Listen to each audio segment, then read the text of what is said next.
Good morning. Wow, I'm proud of you guys.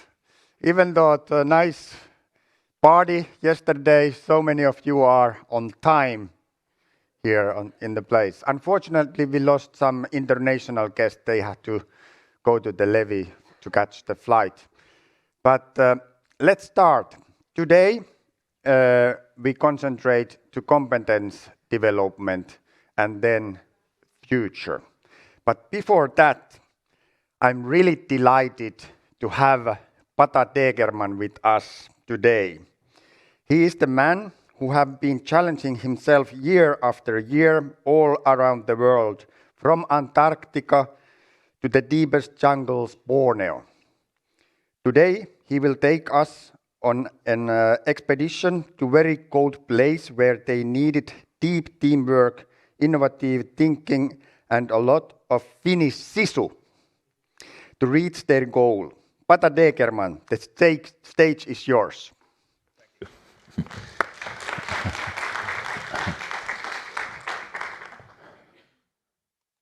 Here we go.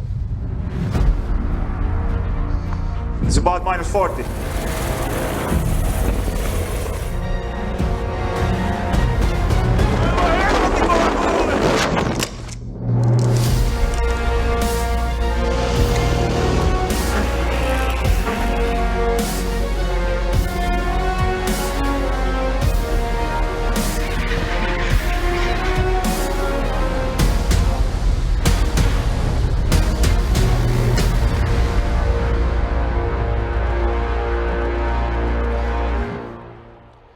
Hyvää huomenta kaikille, good morgonpo allesamman, good morning to all of you, and thank you, Rane, for the invitation to this seminar.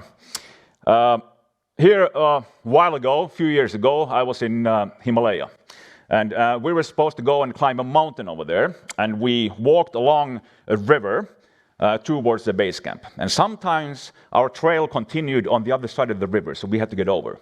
And then we used these suspendable hanging bridges. And usually these bridges looked fairly good, and they were quite low down, but once we encountered a bridge that looked like this, and could you please put on the slides?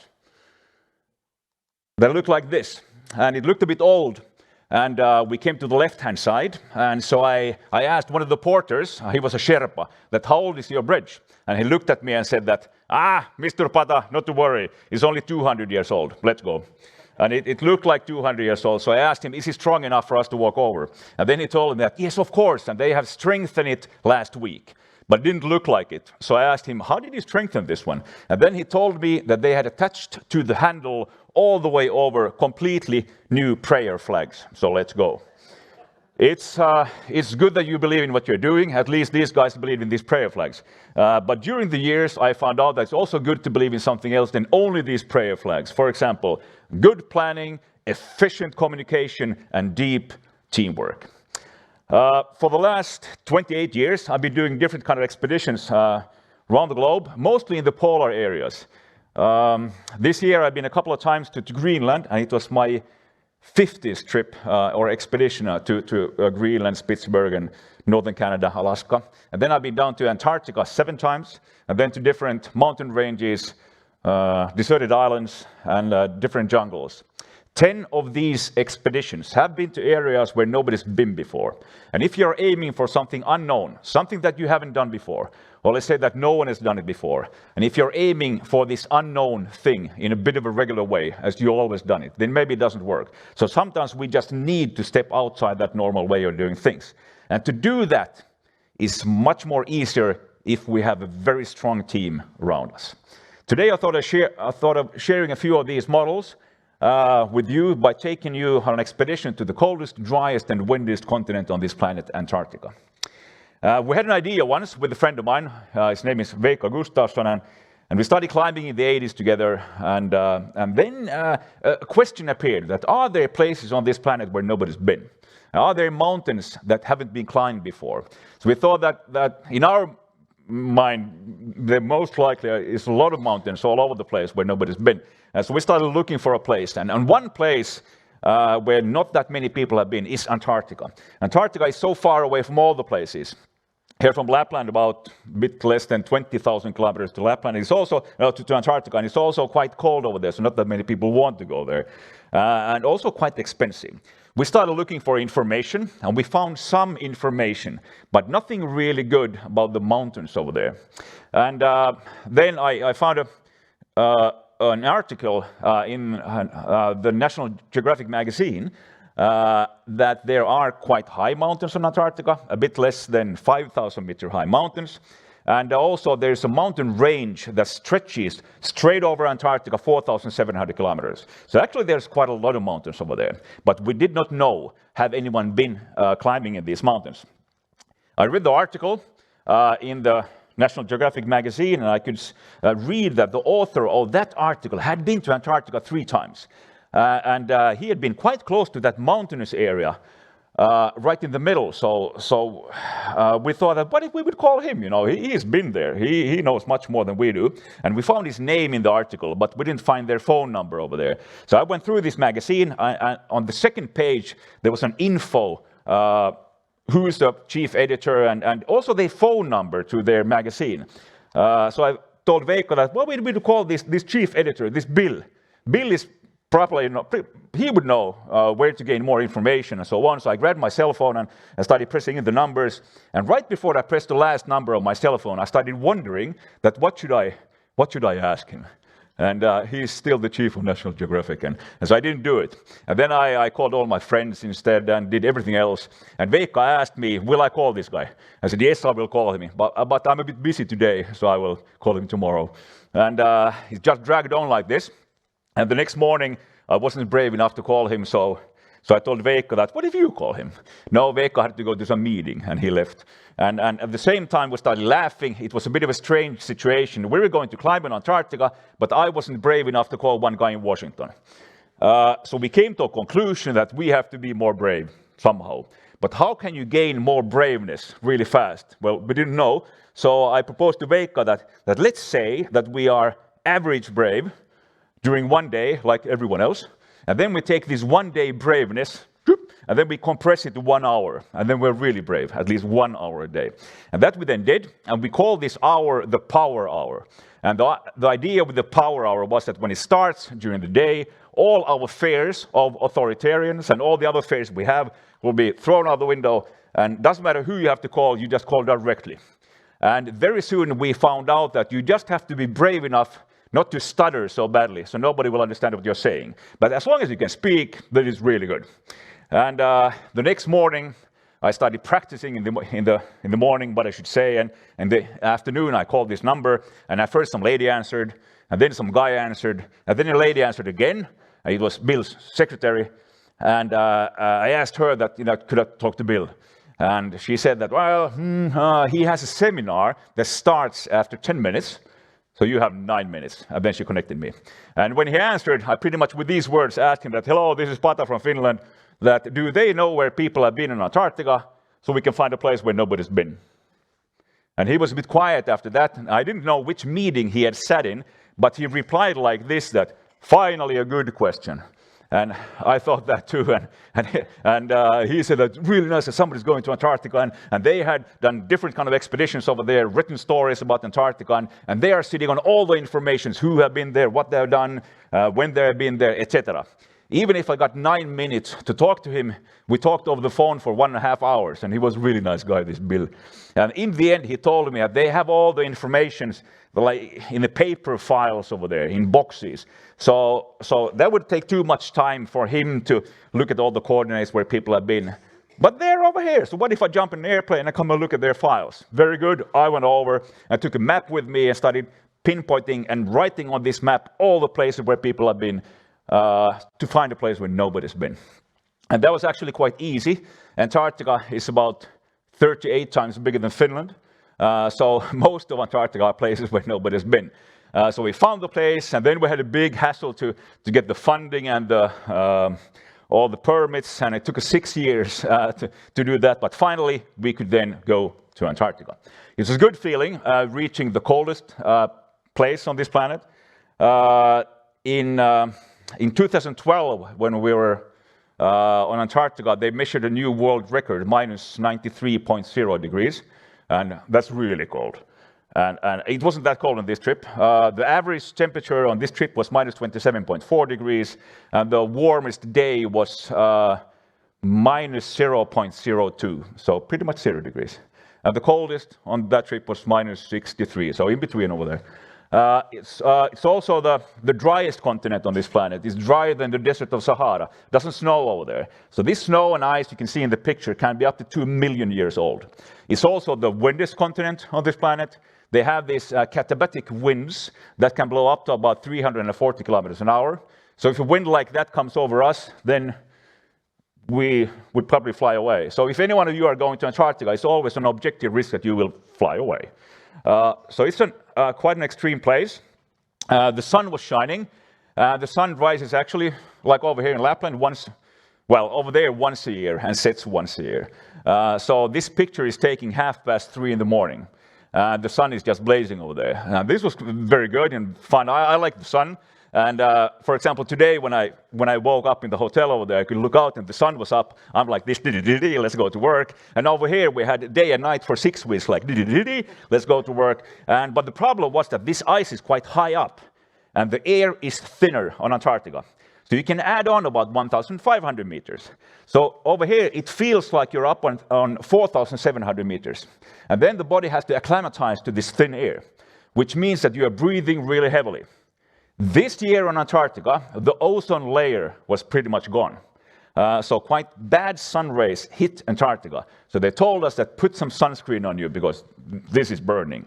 And we did. And then we started skiing.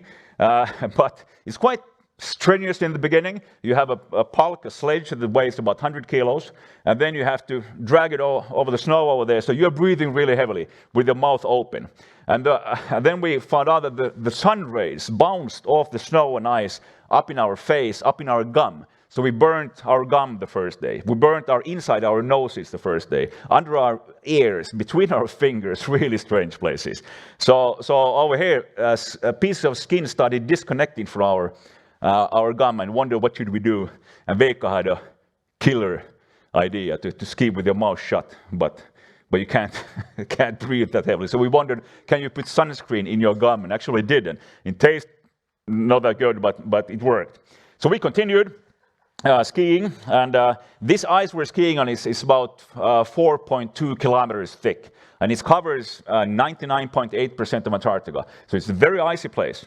And you're on the glacier at all time. If this glacier would melt at some point, all the oceans around the globe would rise about 58 meters. So there's quite a lot of ice on Antarctica. And if Greenland goes, it's another 7 meters. And they are melting at the moment heavily. And now in May, I was in Greenland talking to the scientists over there. And the glaciers are decreasing about 3 meters per day at the moment. That's going on, 24/7. So we're in a bad shape at the moment. We cannot that much see it in Finland. In Norway, yes, you can see. Look at the glaciers over there. They are also decreasing fast. We skied for about a week and came to the place they call the No Man's Land, the place where nobody's been before. It's actually wrong naming. It's everybody's land. So any one of us who want to go there can go there, but you need the permit. The permit you get from the Ministry of Environment over here in Finland, and usually in all the different countries. And so it's actually VAE up in Lapland over here, and who grants the permission to go. And they are really picky. And it takes about half a year to get that permit, and you have to fill out all kind of forms and plans and so on. And this has to be the last frontier on this planet, because here you can see the changes in the atmosphere much easier than they can see in Finland or Sweden or Norway, because it's so polluted already over here. But this is the cleanest place on Earth, so there you can see the changes quite fast. The last contract we had to sign was an interesting contract, because it read that everything we bring to Antarctica has to be brought back, everything, and you sign it. That means that let's say that Rauna and I would be on Antarctica, and we had 100 kilos of food with us, and let's say you eat half of it, 50 kilos. And at some point something comes out the other end, and that you do in a plastic bag, and that plastic bag comes into your backpack or with your sledge, and then you bring it back all the way to the base camp and all the way to South America, and you don't need to bring it back to the Ministry of Environment here in Finland, but it came to our mind that maybe we should. But why is it like this? It's the driest continent on this planet. Let's say that you go out there and make a yellow hole in the snow. That yellow hole can be there after 200 years. Let's say that we all go to Antarctica. Let's take about 15,000 friends with us that every year reaches Antarctica. After 200 years, it looks like a Swiss cheese full of yellow holes. So it cannot be. So everything has to be brought back. So this is a bit of a shitty thing to do. But sometimes we need to do things that we don't like. To reach our goal. And over here in Antarctica, you just need to do it. And usually your sledge, it's getting lighter and lighter every day because you eat food. On Antarctica, it just gets heavier and heavier every day. So it's a bit of a moral thing. It's all in your head, of course. You just need to understand it. They also call this area the death zone. Because of these sastrugis, you can see in the snow, there are waves in the snow, and they can be up to 1.5 meters high. And let's say that something goes wrong with us, and we break a leg or something, and we need to be evacuated.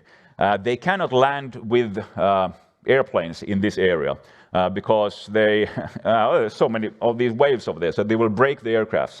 And there are 8 aircrafts lying on Antarctica without any landing gear left, which means that they won't even try. They don't have any choppers in this area, so you have to rely on these aircraft, these airplanes. And I understand them completely. I was in one of these aircraft when we crash landed on Antarctica with it, and luckily nothing happened to us, but the aircraft didn't look that good afterwards. So it's a bit of a longer ski back home. We skied into this area. Where nobody's been. This is nothing extra, it's a lot of snow and ice and mountains, but what we did encounter was a crevasse field. And these crevasses, these holes in the ice, can be very deep, and it's a danger of falling down. You can get hurt. And the second danger is that, or problem is that they can be very big, 50 times 100 kilometers big, just full of holes. And I once skied over an area like this, for 100 kilometers, and took us over 1 week to ski. And it's very slowly, and if you do it, at some point you will fall down a crevasse. And I had counted out how many times we have fallen down into these crevasses. It's 1.25 times per person per expedition. So we definitely fall down to these crevasses. But then again, you need to know what you're doing. And so you need to train it. And what you need to do is to have a rope in between you at all times when you're up on the glacier. Because the hole in the ice can be covered with snow, so you don't see that there's a crevasse and you step on it, then boom, you fall through. So then it happens very fast. So we need to actually have rope between us for the whole time, for 6 weeks. So let's say that if we, for example, put rope in between us today, very good, and we have a 30 to 50 meter rope in between us, and we get to know each other pretty good because we can talk and so on. But the funny thing is that every time you go somewhere, I'm going to be following you.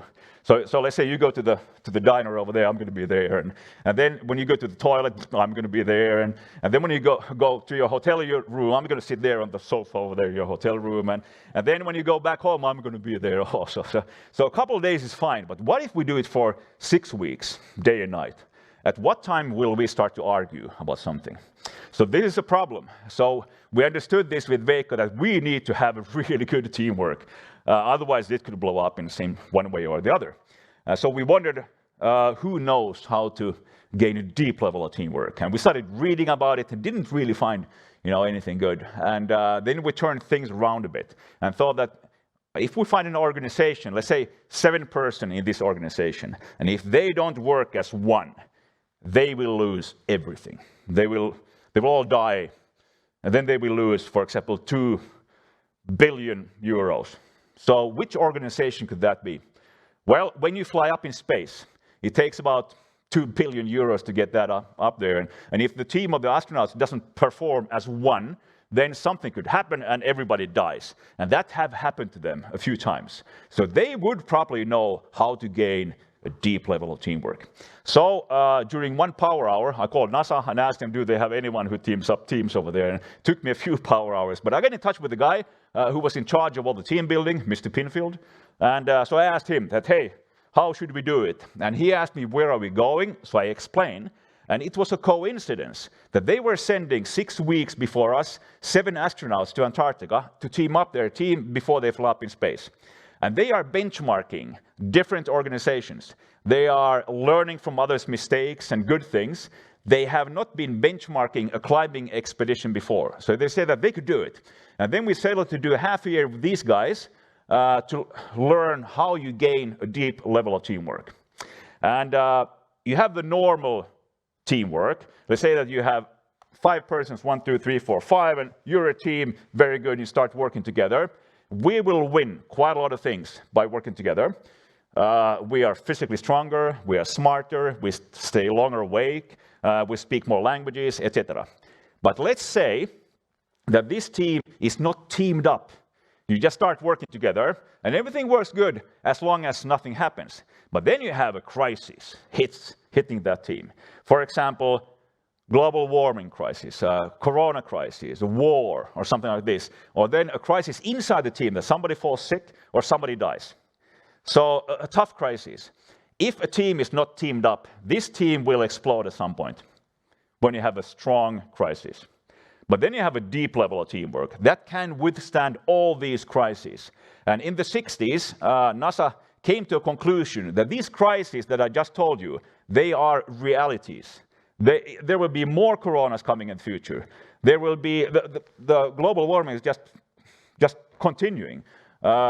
We thought that there won't be a war in Europe anymore. Well, we were wrong.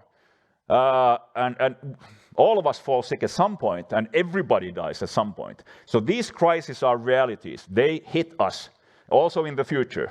So we need to have a system that can withstand all these crises, so the team still can continue. So this is called a deep level of teamwork. And so we went to NASA, their headquarters, and they are working under 100 different rules. And they understood that we need certain rules to work under. Then it's much more easier for us to work. And all the people working there have to know these rules. So they wrote them on the wall when you come inside the headquarters. And the idea with this is that when you go to work, you stand in front of the wall and then you read a rule, any rule, or 2 if you want. And that you do every morning, every week, month, and year. And little by little, our common rules will be stuck in your head. And rule number 87 goes like this, that demanding projects require teamwork to succeed. And he said that he's the father of that rule. And then we sat down and he explained to me 27 things we will reach out of good teamwork. We will gain. And it took him 3.5 hours. And I was convinced after only 3.5 hours, it's much more easier for me to reach my goal, my mountain, if I do deep teamwork together with others. And at first we went through how we communicate. Communication is everything, because without communication we cannot improve ourselves or our group and so on. So we need to secure the communication. And he told me that you need to speak the same language. And he told me 5 times you need to speak the same language. So I replied to him that we speak Finnish and let's go. And he said that, no, you need to understand how the other person communicates, and then you can communicate. We are very different in communication. Somebody is really good at talking, but let's say that Rane is good at talking, but he doesn't know to write at all. He just doesn't know how to write. But you know how to write. You know, all kind of things comes, but you don't speak at all. You speak only when you have drank a few glasses of champagne. So if I want to talk to you, I'm going to offer you champagne. I'm going to write to you, I'm going to speak to you, and we're going to speak Norwegian, and we're going to use WhatsApp. So it could be that in your team, you have 5 or 6 different models of communication, but then you can really reach the other person. And if you don't know which your good communication is, if I ask you that let's say that you have a person in your life that is that you love the most. If I ask you that please be in contact with that person, you have a pretty good idea how you can be in contact with that person. And you usually know the other person's timetable really good. When can you call? When can you send an SMS or WhatsApp? Or you probably have an own ringtone or something like that. You know. So that is your good way of communicating. So if you can communicate that one, hey, I'm using WhatsApp all the time. Please send me on WhatsApp. Then it's much more easier for you to communicate. So when that is settled, how we communicate, then we went to the goal setting. And I thought that our goal was to reach a deep level of teamwork during 6 months. Of course, it was that one, but I didn't know that we're going to put 7 days of setting this goal. And so you walk up 7 steps, and when you come to the last step on the 7th day, you have a goal you will reach, and that's it. And it's not too hard, and it's not too easy either. It's exactly for you. And one of the main goals on this 6 months was to reach complete trust in the other person, in your team. And where does the trust come from? The trust does not come from what you say. It comes from what you do. And it's a big difference. We can be talking all kinds of things. We can be lying, for example. And it doesn't count. What you do counts. And it's a process. So you build the trust.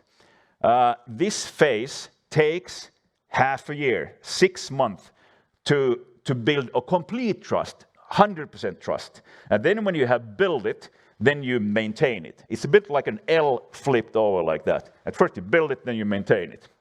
And so you cannot believe that you meet a customer for the first time that he or she will trust you completely after one meeting. No, you cannot trust the other person. You need to work together to build that trust. And then when you have the trust, then it's the maintenance phase, and you need to maintain it. Because let's say you screw up, you lie, for example, and get caught with a lie. You will fall down into the cellar. And then to somehow climb up again, take some time.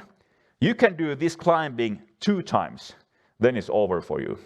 All right? Then people doesn't trust you anymore. So you need to keep it up over there. And you make small mistakes a lot of times. It goes a bit like this. Let's say that you have a team. You are inside a team that of 7 persons, for example, and there's one person that you don't like at all. Completely crazy. Let's say that we have been running working in the same team for 4 years, sitting in the same room, and I think you're completely nuts. And this is an example only. And Rani thinks I'm completely crazy, and I'm sitting over there. And then all of a sudden, let's say that our team goes to, for example, to Olos to have a party, all right, and the band is playing over there, and I'm already running around without the shirt over there, and Rani comes over there to the dance floor, and he just make a backflip over there, boom, and I'm like, what? Do you know how to make these vaults, these backflips? So yeah, that's your big passion in life. Every morning you make a double lutz or something like this, I don't know. And I'm like, I'm making an Immelman every night, and you're like, whoa. And then we start showing each other tricks and so on. I see you with completely different eyes. But the thing is that we haven't made these backflips in our office. I didn't know it, but now I know. So we put our communication on that one at first. Okay, this is nice. So when you come to work next morning, I was like, well, did you do a double lutz? And he said, yes, I did. And we smile and so on. Little by little, I gained the appreciation of you and the trust little by little. And after half a year, at first we start communicating only about these backflips, but then we start communicating about everything else. So you need to have the connection to the other person in one way or the other, which means that we need to do something else and only work together to be able to see this. So they are doing all kind of different things than thinking of how they perform in space, just to be able to see the other person. And if you want a deep level of teamwork, let's say a complete trust, then you need to see the person behind all these facades we have. Who are you as a person? Then that's the only way if you want to reach 100% trust in the other person. So it takes takes some time. But when you have it, the doors will start to open. And he was talking, Mr. Pinfield, about the doors. And I was like, which doors? And I didn't understand it. And then all of a sudden, we all in our group could see that, okay, this is how it is. Because if I trust you, I can throw the craziest ideas to you without you laughing at me. I don't need to think that you think that I'm a bit crazy, you know, he's stupid. Because I'm throwing out these different ideas. But we need ideas to be able to continue. All kind of new ideas at all times. So I can throw out a crazy idea to you. Because let's say I trust you completely now. Okay, so this is my idea. And I'm taking a risk of being a fool in your eyes. All right, so this is my really good idea. All right. Then all of a sudden you see this idea. You're like, boo, rock and roll. And you take your idea and put it on my idea. Okay, this is a completely another thing. And then you see it, you're like, woo, you've been trying to use this thing for half a year, but now, boom, now you can use it. This tower of ideas is much more worth than one piece of idea. This tower of ideas, you cannot make yourself, you need a team. This tower of ideas, you cannot do without communication, and definitely you cannot do it without complete trust. This is the medicine or the recipe for NASA to reach the moon in the 60s when they found this one out. And we have been using this for years now. It's just exactly the same as many special forces does. At first they build a team. Then they throw out this team, bam, into war, where you need to rely on each other. So this is what we do, and it pays off. It takes some time at the beginning, but then you have the trust, and then you can throw these towers of ideas. And the optimal size of a good team is 5 or 7. Watch out for teams with 4 or 6. They don't work. Because if you have 4, they're going to polarize. Then you're going to be competing in the team. If you have 6 person over there, they're going to be 3 and 3, or 4 and 2 and 2 and 2 and 2, or something like this. So you need to have 5 or 7. 7 is the magical number in a team. That's why for most of the special forces around the world, they have 1+6. NASA, they have 1+6. We are aiming for 1+6 because you can make quick decisions. You have 4 against 3. Okay, let's go. If you put an 8th person in there, that 8th person can hide inside the team and not do his or her work. And because there are too many people, you cannot like hold it like this. And then it doesn't matter if it's an 8 or 12, doesn't matter. Then people start hiding. But you cannot hide when you're 7, or let's say 3 or 5. So those are better teams. With these knowledge that we learned on this expedition, we could reach our goal. And we used that knowledge for over 20 years now, how to gain the deep level of teamwork and what you can reach when you have a complete trust in others. You can go through any wall with these teams. We came up to the mountain. It was minus 43 degrees, and the sun was shining, and we were standing on this left-hand side top over there. Is, by the way, higher than the other one, but doesn't matter. And it was the wind wasn't that hard at all, and we enjoyed ourselves completely. After 6 years of planning and training, we could be there, and we were up there for about 15 minutes, and then we went back home. And people, I thought, is there any idea in climbing mountains? I've been thinking about that also for many years. Is there any idea? Now I have been up on a bit over 200 mountains. It's always as motivating. Why should I stop? And then I've done 24 of these first ascents. It's even more motivating. Why should I stop? I have studied completely other things. I've been studying industrial design at the University of Helsinki, and then I've been studying mathematics and architecture. But this works much better for me. And this is only a tool for me. It could be that the tool changes. I bet you all have your own mountains, your own tools, your own expeditions. And if you put that one, your motive, the thing that you love the most, if you put that one over there, things start to happen. And if everyone in our group can connect their own motive with our common goal, that is a team that will reach that goal. So this is what I put together twice a year, this way of thinking, and then you will reach your goal. We named that mountain Mount Sisu. I bet you know the Finnish Sisu, the white-knuckle determination that you just never give up. Just for us to remember that if something goes wrong over here in Finland at some point or somewhere around the world, we just never give up. So today, I would like to wish you all the best. And the corona is still going, and everything is going, and it will be some problems, most likely in your line of work, but if it hits, then put some Finnish sisu into it, then most likely it will go completely okay. Thank you. Thank you, Pata. What a story. And honestly, I got some flashbacks to this VAE work and how we have started from zero level and what we have achieved as a team and as a whole group. It's kind of same process we have went through. I don't know if we have done that so sophisticated as you made, but there I got some flashbacks from there. Thank you. Okay, as I said earlier, today our main theme is competence development. And we go through what we have done in this project and what we have achieved. We have here also Port Järvan from Mimir, who will then tell more deeply about our sustainable work.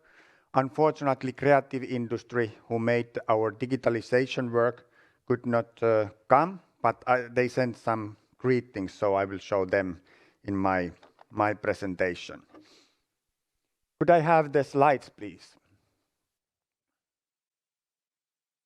Networking events was the core of our competence development work.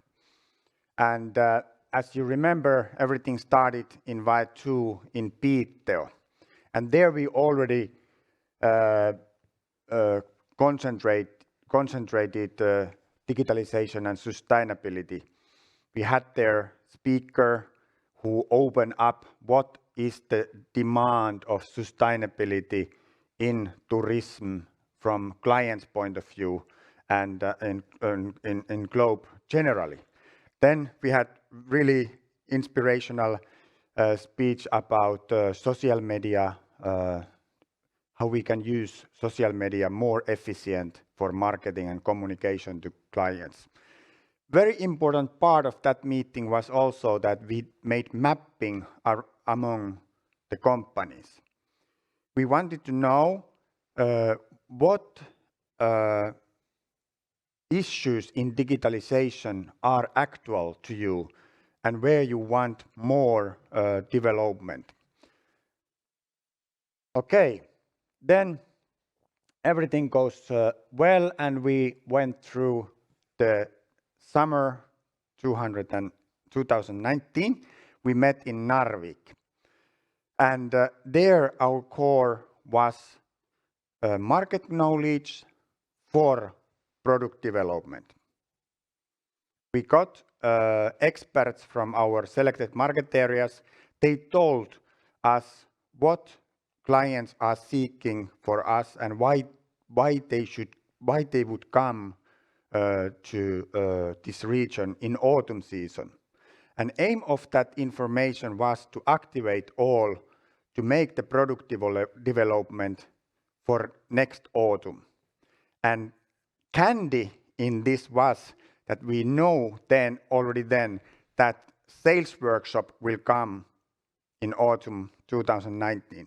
And the challenge what we put there was that everybody have to have new autumn services and autumn productions. And I was so happy after the sales workshop when I got feedback from the tour operators that there they was. They had a lot to buy and produce further for autumn season. Then next time we met in Haaparanta after I don't remember how many times we postponed because of the corona this event. Was it 4 or at least 3 times? But finally we met in Haaparanta and there we changed a little bit the content and we focused to the post-COVID trends. And now we are here, Olos, and we hear what we have done and what we have achieved. And today we will discuss also about the future. Well, this we already went. Let's look then what we made. Based on the information we gathered in Piteå. Creative industry won the bidding process and they made the content for webinars. Of course, in the beginning, the plan was that part of these webinars are not webinars, but physical meetings and cluster meetings. But because of the corona, they all were webinars. And I want to remind you that all these webinars are you can see them still. If you want to see them and go back to those webinars, just contact to Maikko and she will show the way how you can see them. Mimir won the bidding process in sustainability. Congratulations, board, and thank you for all cooperation you have made. And this we wanted to make differently. First, we was thinking that we create the kind of goal, or we make the statement that what is Visit Arctic Europe sustainability level and where we all have to be. We made it differently. We gave the power to you all.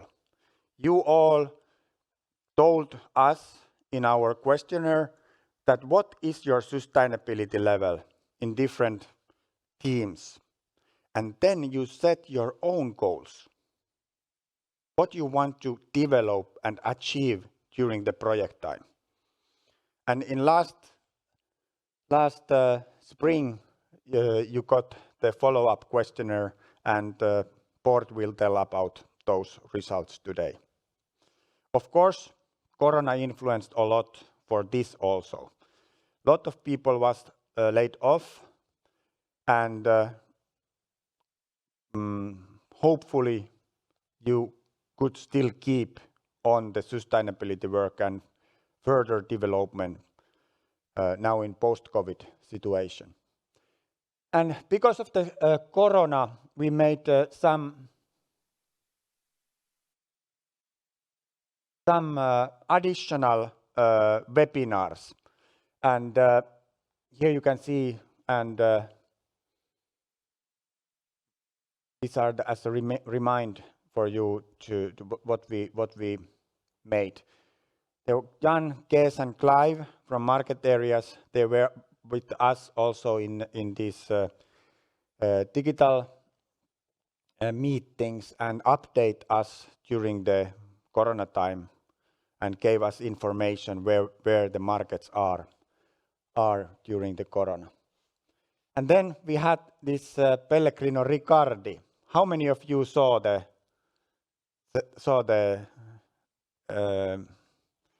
presentation? If you have not seen that, go to our webpage and look that. It's wonderful. You will enjoy that. Okay, then greetings from creative industry. As said, there was 13 webinars they held based on the information you gave us, which issue you was interested to develop. There was a lot of content. As a sample, social media, digitalization strategy, booking, ads and video, and they also had guest speakers, specialists out of the creative industry company. Here are the main team who served us. And then some last advices they wanted to send us. Test reels on Instagram. I don't know this. Have you done? I have never tried, but let's try that. Reels. And then consider LinkedIn. How many of you have LinkedIn profile? Yeah, good. Because I see that also very potential in professional society. And more videos, especially to the social media marketing, and be you and be true. Thank you for creative industry for this great work. And really, if you want to go back to these webinars, let us know. And they don't want that we will publish them to all, but you will get to see them if you want. This was my part, and now I'm proud and delighted to ask board to the stage, and looking forward to hear what companies has done and what we have achieved in sustainability development. Board, welcome. First, I will start a little bit with reminding you of the first survey that we did before the pandemic, and because what we have been doing is we have measured, and we measured your ambitions and how you viewed the sustainability and what you wanted to work with. And then we tried, based on that, like Ranne said, to stimulate and help you, giving you some inspiration along the road. But also, during the pandemic, it was some limitations to this. We had also planned a physical workshop and in Haparanda, and but as you all know, the pandemic has influenced this. But again, we wanted to try to measure what you had been doing anyway. So we did this new survey this spring, and I'll show you some of the things that you prioritized before the pandemic, and also what you have been doing during the pandemic and afterwards. So what the first thing was that we gave you some, I'll show the details. We gave you some possible tasks that you could choose between in order to kind of get some categories for what kind of sustainability work that you wanted to do. And as you can see up there, the highest score was buy more locally, be more conscious about how you collaborate and how you buy things and ingredients and everything for you locally. So that was one of the three ones. I'll talk more about that. And part two was this inspiration and the webinars. That was the original plan. This was this is a print screen from the newsletter that you got in 19. Buy as much as possible locally, and you can see that a little bit different the views from the Swedish and the Norwegian and the Finnish businesses, but it was very much related to food, also to have this possibility to use local ingredients and make local food, and also use local guides and buy stuff locally. It also was one of the businesses in Norway said that we don't buy as much as a screwdriver outside our own region if we don't have to. So it's also about a mindset, this buy more locally, but it was on top. 41% of you said that this is the most important thing to work with. And the other one was the next one was to reduce impact on nature and environment. And this is also something that has been a lot of discussions in Norway lately as well. That we need to be more conscious about how we are dealing with that. We are receiving a lot of tourists, and we promote use of nature, and also these discussions about, is it the impact on the nature? How should we deal with this? But so that's why it says trails, it says local guides, leave no trace, build trails, support the development of an infrastructure for also use of nature, was some of the things that came up here. But also reduce plastics and trail management. So this was also, you can see the differences there between the countries. And the third one was strengthen local culture, identity and traditions. This was also, all these three ones were about 40%. That's what you said about this. So, and storytelling came up also as an important way of working with this in order to develop the products and the experiences in order to reach this goal. And you can see some quotes also from the survey. The first survey, it was about 90 of the members who responded. And then we said that what can you do in order to work with sustainability? We gave you kind of some inspiration, some links, some examples, and we also used and looked at what experts working with sustainability within tourism, other places, what they were telling businesses to do.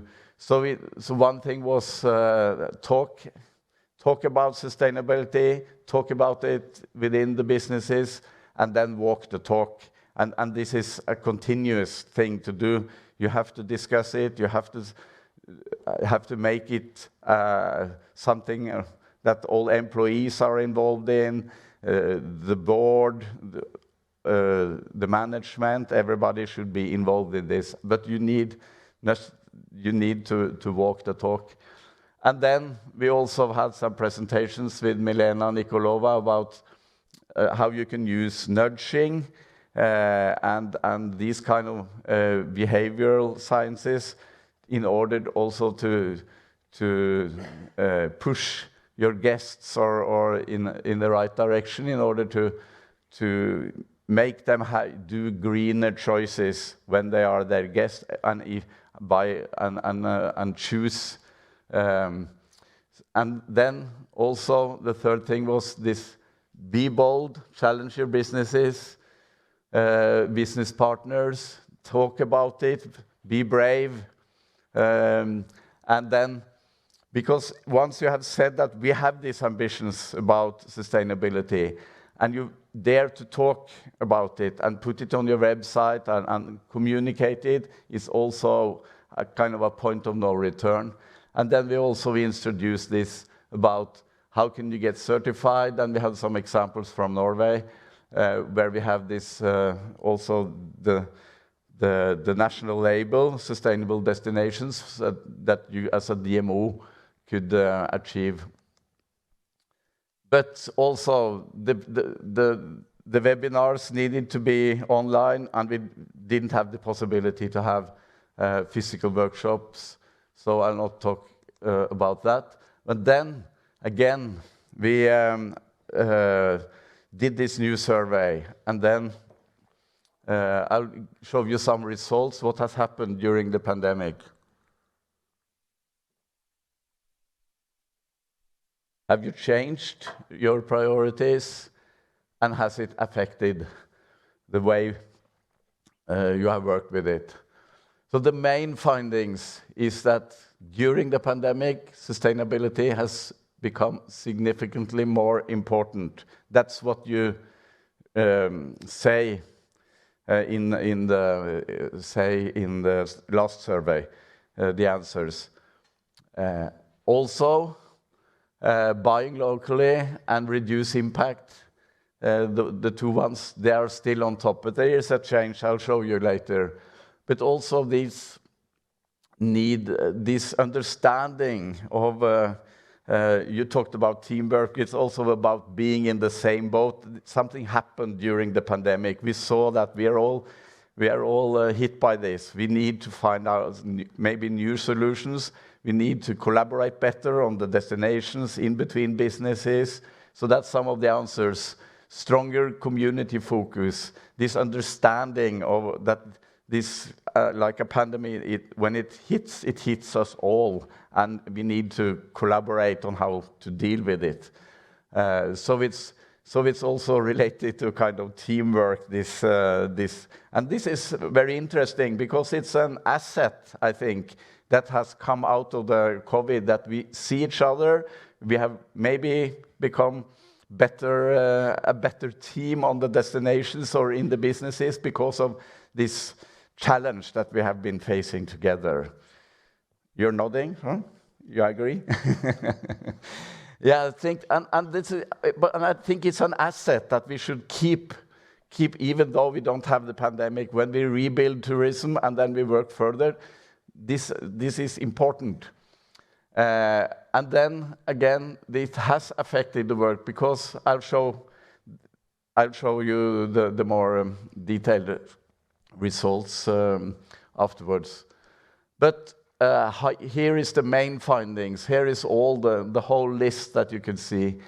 Buy as much as possible locally is 45% of you. We haven't divided it into the nationalities here. It's this is what you have answered as a group. Reduce impact on nature and environment. Improve energy resource efficiency. We can see that some of you have been doing investments in solar panels, electric cars, electric vehicles. Also, this strengthen local culture, identity and traditions is still high. So this improve energy and resource efficiencies, that's the one that has changed the most since we started. Improve waste management, increase profitability and innovation, strategic new season development, improved employment quality, improved visitor management, reduce footprint from operations and services. I talked to my colleague Sarah, who has been working most closely with the results, and she said that, remember this one, that when we ask the way this, so a lot of things done further up is also influencing this, because if you improve energy and resource efficiency and things like that, it has this effect on the footprint, so the motivation for doing that is also related. So I don't think we should put too much emphasis on this wish for reducing the footprint, because it's also integrated, like I said. Also, when you buy as much as possibly locally, there is a big footprint for instance, goods and food. If you use food in your operations that are produced in another country or so further down in Southern Europe or wherever, there's a footprint related to the transportation of the food to the Arctic region. But this is the picture.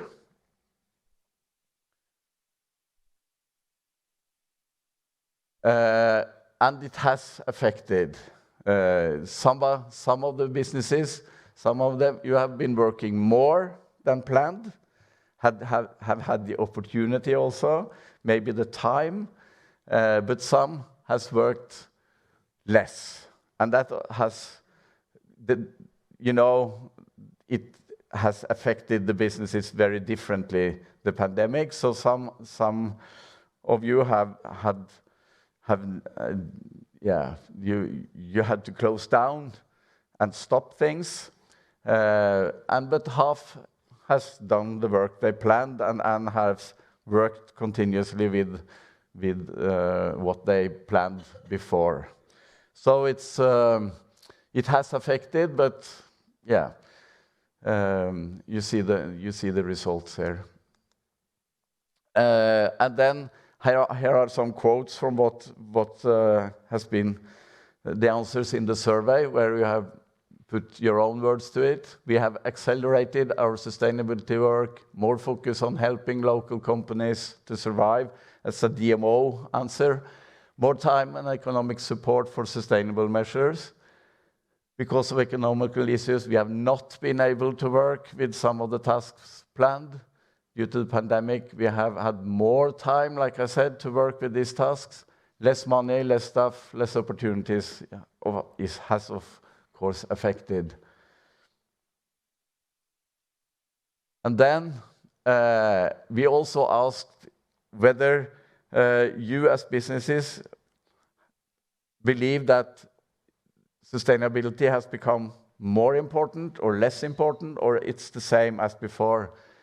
And as you can see, there is a deep blue on top of the list, less concerned. It's not on the list here. So the thing is, it's more significantly more concerned. The company management, the board members, you can see the first one, 32% says we are significantly more concerned. More concern is the orange, and then the gray, 25%, about the same. But you can, we asked what you think for your partners, the ones you collaborate with, and you also believe that they have become more concerned. And we asked about what you think believe the tour operators have been more concerned, and also you can see that you believe that they also have been more concerned, and your visitors. 64% says more concerned, 16 said significantly, much more concerned then. And 20% you believe that 20% of your visitors will be concerned as they were before. So that means that working with sustainability needs to be emphasized in the future. Maybe that will be on some of the discussion afterwards as well, that these perspectives are important also, input for the further discussion for around 3 with Visit Arctic Europe. And if you look at some deeper, if we dive a little bit deeper into some of the answers, they would be like this. Some of you have very, very concrete goals. Here is one example. At least 80% of our bought goods should come from local suppliers, was the goal, and improvement. We've had this, says we have had this, and we have achieved it. We have achieved the goal. So some of you have been very clever at putting numbers on these goals and working and measuring them. And also you have done, in order to buy more locally, there are improved concrete cooperations with, you have identified some local suppliers that you could collaborate with in order to reach your goals. So that was just some examples, because there is a big Excel arc with a lot of answers. Huh? So it's just to give you some idea about how some businesses have answered. And then I just, in the end, we want to talk a little bit about some 3 good examples. One from Norway, one from Sweden, one from Finland, and also related to that, they have a different approach. Arctic Path is Visit Vesterålen is a DMO. Arctic Path is a business. Ski Resort Olos is also a business in another way. But I can see that some of the answers they have given is also related to this talk and walk the talk, be bold, about time to get certified. So I'll show you a little bit more on this. Arctic Path is the one has said that at least 80% of our bought goods should come from local suppliers. And they said that we have achieved this goal. And are working with this also related to spa products and the rest of their business. And they have put it on the website. This is from the website where you have, where you talk about how your dishes are made, where the ingredients come from. So it's also about showing these things on your website to communicate them, so that the guests will know how you think about making local food. Vesterålen is a DMO. They achieved this national Norwegian label, sustainable destination, during this period. It's a little. I just want to say something about this, because it's a label, and you will see that a lot of Norwegian destinations now have this label, and it says sustainable destination, but it doesn't mean that this destination is sustainable in all ways. That's why I put the quotations in. But they have a plan for becoming more sustainable, and they have committed themselves to work with sustainability and to continuously improve their work. So it could have been striving for sustainability. The label is that's what it is about. Anyway, it's a good achievement. Anyway, it's a good label, because it makes also the businesses, the DMOs, the partners, and also the municipalities are integrated in this work. So it's a platform. What I wanted to highlight was that they also had, of course, were hit by the pandemic, and once they had achieved this, they had to how do we encourage all our partners, our businesses? So Visit Vesterålen did these Facebook cafes to stimulate the engagement, and it was a huge success. There was a lot of the businesses and members for the DMO who showed up at these digital cafes. They had about 8 of them, and you can see how many comments, how many views they had on this. And this is, so I wanted to highlight this because it's an example on how you think creatively. It's a little bit of a tower of innovation, because there was this company, Marte, who was working with a communication bureau, and together they found this concept, and they realized it, and it was a success. So it's also an example on how you can encourage, if you are a DMO, and stimulate your partners. And Olos ski resort, they have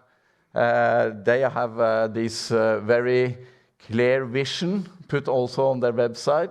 The aim is to become a carbon neutral ski resort by 2025. And they do, when they invest now, they do only use renewable energy, new pist machines. Everything they do has this has a connection to this goal of becoming a carbon neutral ski resorts in 2025. And it's also on their website. You can see they communicate this ambition and they invest according to it in a long-term perspective. So you're all here from these three good examples. Could you come down to me and receive an applause for your work?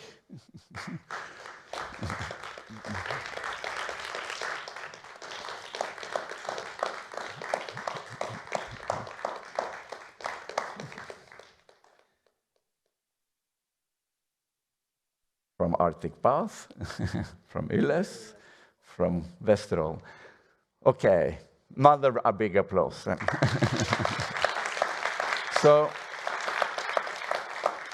do you want to make some comments to what I have said? So we can have a microphone if you want. Yeah? I think for us it's really exciting because we work at a very modern company. We're quite new. We opened quite right before the pandemic. So it was a bit of a tough time from the beginning, but it's nice with a company that has the sustainability in the backbone and the foundation. But I think it's always something we can keep on working with and the work never ends. I think that's why it's so important to keep the discussion going. And there's a lot that we can do. Of course, now we talked about our restaurant, but also with all the services and sustainability and working with a lot of local companies. We live in a very small little society. It's a village of 500 people, but there's a lot of strong entrepreneurs and strong minds. So that's really nice, and we can work with sustainability in that way. So, yeah.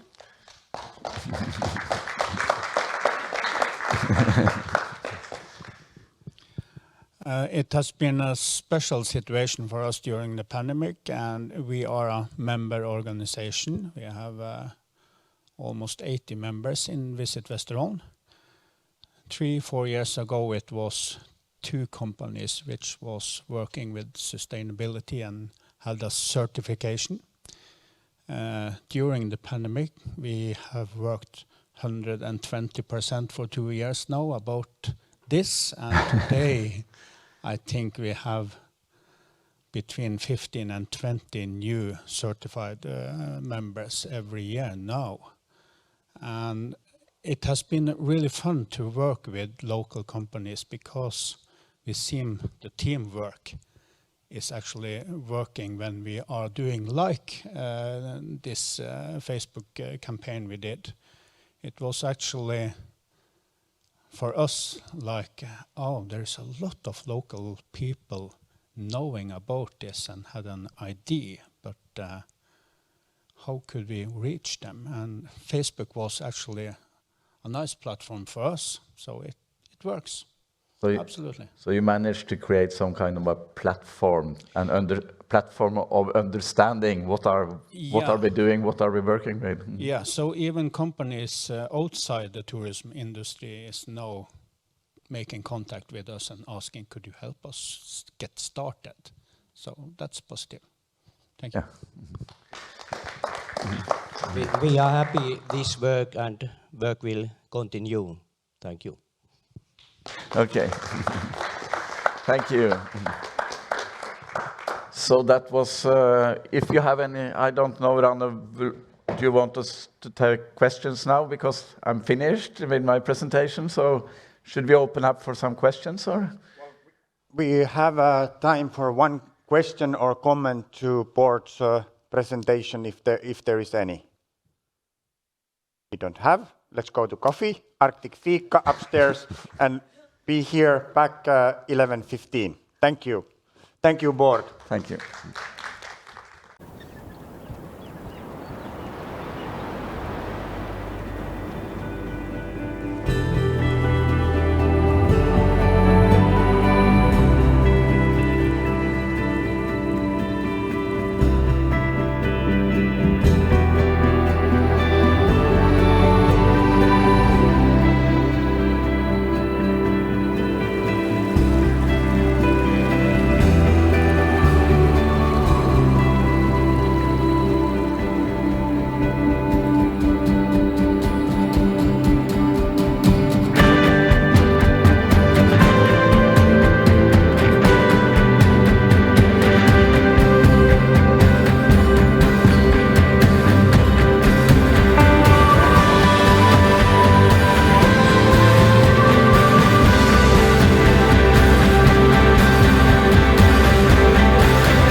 let's go, be speeding up before the end. And before we go to the future, we will still look about VAE II project. And we made external evaluation. And Oxford Research won the bidding, and they have made a very good evaluation about the project and how efficient and how good we have been. And we have here from Oxford Research Thomas Westerberg, the director who lead the evaluation, and I'm really delighted to let you show us the results of the evaluation. Thank you for coming. Yes, thank you for having me. It's very glad to be a part of your final conference. Well, Oxford Research, we have done this evaluation of Visit Arctic Europe. I was actually in Troms in the spring and present the result of the Interreg Nord program. And at that conference, Visit Arctic Europe was highlighted as one of the most powerful and best project in the whole program. So it's absolutely correct that this is actually a great project you have been dealing with. Well, our assignment from Oxford, it has been to perform an ex post evaluation of Interreg Nord. We are looking at things like how is the project organized, how is it managed, and to what extent has the objective been reached. There is also a second part of this assignment, which I will not talk about today, and it's about, and it's about a method for measuring the regional economic impact of the tourism industry. This part is placed as an appendix to the final evaluation, but I will not talk about that method today. But you can read it if you want. It's quite interesting and it shows its complexity to deal with that kind of model. But I hope you will join the method in your future work. So, when it comes to our assignment, we have, as we always do, a method. I will very shortly talk a little bit about it. We have collected and we have analyzed a lot of project documents. We have talked with a lot of people, with in-depth interviews, with various stakeholders, with some companies, service providers, firms. I will call them with one and different name all the time. And we have also have an online directed web survey to participating companies. When we do a survey like this, we often use the EU Better Regulation criteria.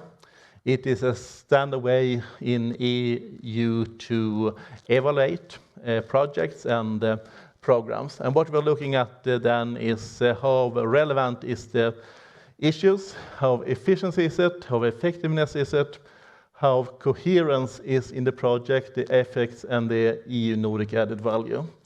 And this is quite much the same as the original criteria written in the program.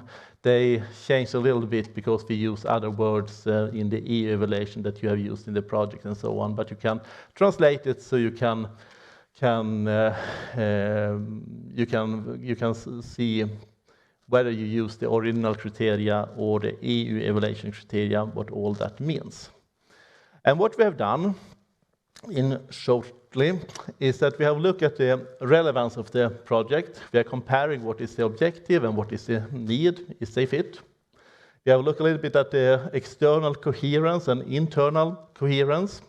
When we have looked at how your work is added or give added value and vice versa to other kinds of projects and interventions in the region. We have looked at the effectiveness that do the project do what the project should do in forms of do the objectives related to the outputs, and are the project also efficiency? That means that is it managed in the best way it can be? And from all that, this interventional logical process have the projects also come up to some effects in forms of results and impacts. What we can say then about this project is, as I stated before, it's a really good project when it comes to collect people, to collect partners, collect firms and tour operators. And we believe from our data material that the project has been relevant. They are achieved to be relevant when we talk both to service providers and to tour operators.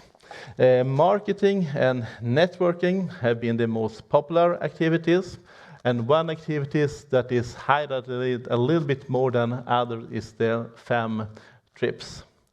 I have seen from your schedule last day and this morning that you have talked a lot about these different things that you have done, so I will put myself on a rather general and level to just conclude, is it okay or is it not okay? But as you can see in this graph, which is based on the web survey, when about 1/4 of the companies have answered, we know that the activity that gets the highest value in how the companies achieve a value from the activity is the Working Life Post-COVID-19 webinar. There are one little tricky bit about this evaluation, because as you see, this is a very concrete activity that we put out in the survey. The other are a little more broad, marketing activities, networking events. It's collect a lot of different events. But however, those who have answered that they have participated in the survey at that activity, we see that most of the activities achieve a value above 3, which is quite good since 4 is the highest. The digitalization webinars, there have quite few who have answered, but that the team which return in or answer is that the digitalization issues of some reasons has been lower grade than other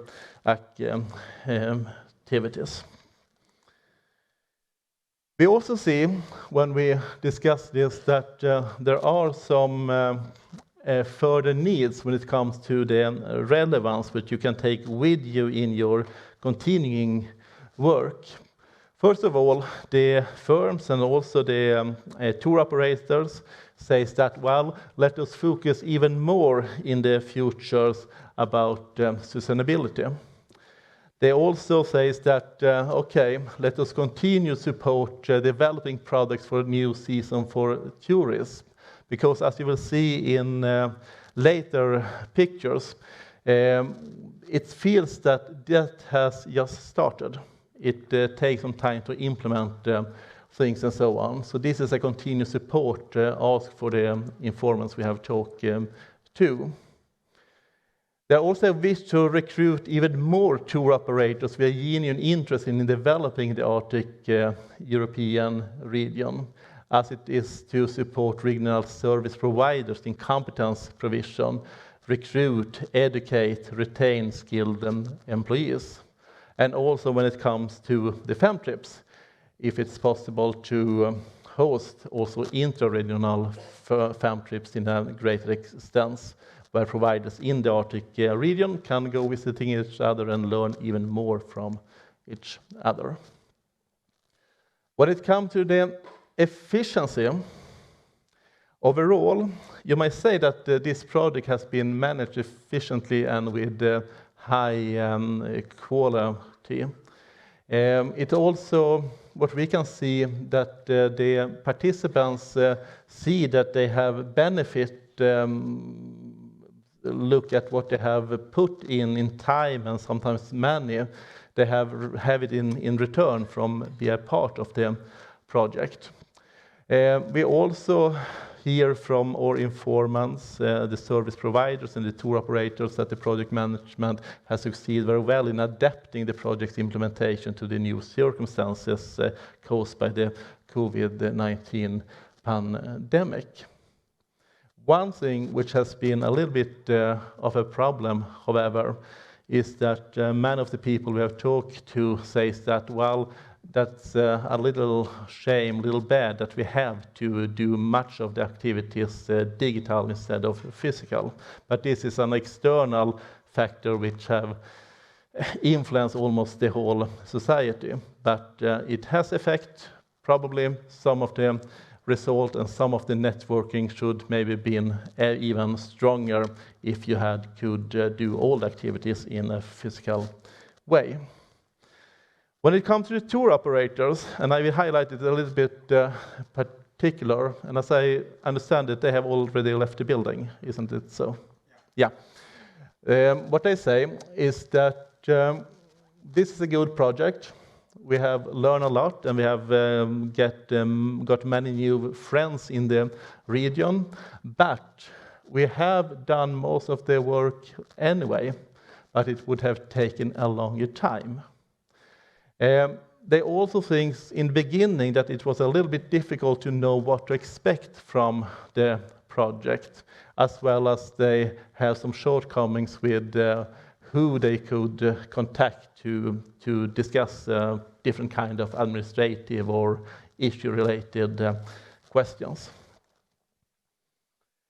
When it comes to the effectiveness, we sure think that this project has, in a good way, most likely contributed to the companies developing products and services for new seasons for tourism. It is, of course, always a difficulty when you evaluate a project, how much is a part of the project and how much is a part of other things. But comparing with other evaluation in other projects, we believe at least that this project has contributed to thinking in new kind of data. Is this really my phone who's calling? Yes, it is. Sorry about that. So, the Arctic route is emphasized by many as the most tangible output of the project, together perhaps with the FAM trips. And even if there are good results, the people we have talked to, the informants we have talked to, also conclude that the project's contributions to different short-term objective varied. And I will show you in the next slides.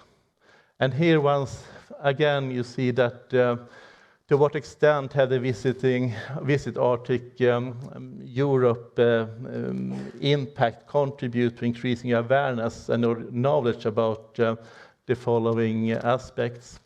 The need of internal customers are a little bit higher than sustainability and business potential of digitalization. If we look further, we can conclude that this graphs, it shows the first and the fourth is the same. It isn't on my picture, but however. The first one, which has rather high grades, told us something about which efforts the projects has contributed to as an all year round destination, while the one in this quarter shows a little bit about how the informants have increased awareness and knowledge about needs of international customers, sustainability as a tool for profitability and economic growth, and business potential for digitalization.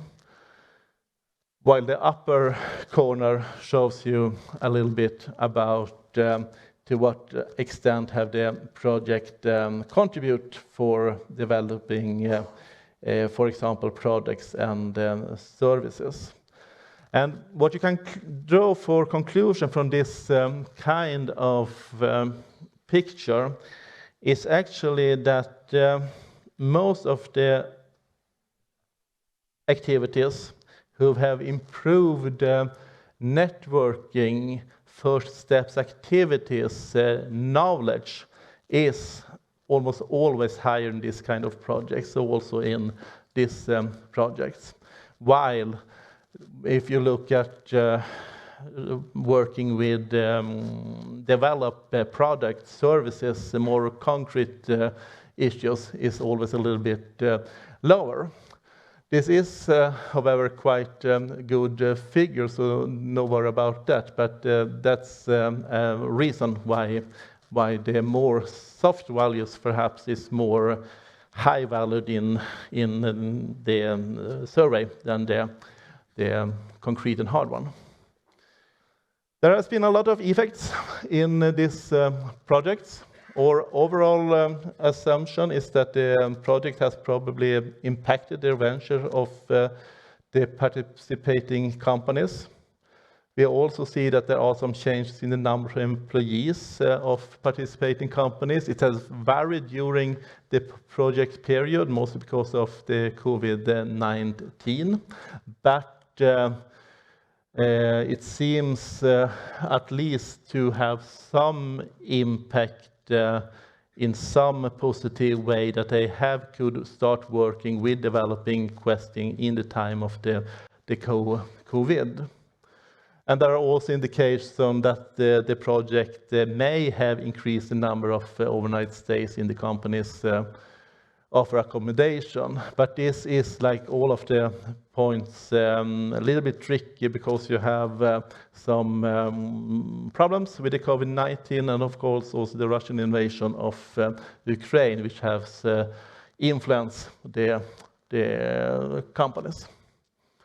We also see that the project strengthens cross-border cooperation in terms of different kinds of logistic and transport issues, which is good because cross-border is, of course, a natural issue in that kind of problem. But these two last dots also, of course, is influenced by the fact that the COVID-19 stopped much of the cross-border travels for a while. And for that reason, we believe that most of the effects of this project will be shown later than it should have been if there have not been a COVID situation. So, I'm getting to come to my last picture. The question about coherent is a question about how have the project been additive to other kinds of issues in the region. And we can see internal coherence has been good. The activities and the networking has built and based on each other, while it's a little bit complicated to show that it has been affected other added value from other projects in other region. You might think that it's a cross-border project. So of course, if you have a cross-border tourist border, it could be added to a regional fund projects in another country, but we haven't seen any proof of it, but it can of course be like that. We also know that there has been a good Nordic added value. We see that the region is important for many companies, that they have increased the knowledge about each other, the willingness to do business with each other. But most of the networking is not yet materialized. It's much discussing, we are trying to know each other, we have some idea, but later on perhaps we can also achieving this critical mass.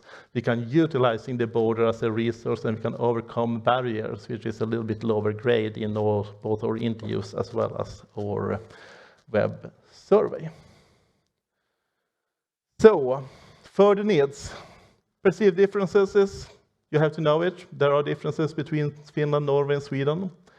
There are differences in the tourism industry, and there are shortcomings in the tourist infrastructure, which further projects obviously have to deal with. We believe, in summary, that this is a very good and very well organized project. It's a rather large project. We believe that the project has strived against the two overarching purposes, but to just give you the most perhaps returning comments when we talk to people, companies, tour operators, is that you must look at your networks. It's a very broad networks in that project. And many of you think there had been a better way to delimited the networking a little bit, so the people who come the first time also come the second, third, and fourth time, and so on. So look over, not steering almost about a broad critical mass, instead who has the possibility to take the time to be with you all the time. And as I said, marketing, accessibility, and competence development, as I showed you in the former slides, you have really achieved about it. Even those, as I also said, probably if it hasn't been the crisis in Ukraine, if it hasn't been the pandemic, then the result has been shown even faster and perhaps also even stronger. But as an evaluator, it's always nice to come to a conference and say you have to do this and this and this and this, but we haven't found anything to say about this other the thing we present in the report, because we think this is a really nice product. Good work. Thank you.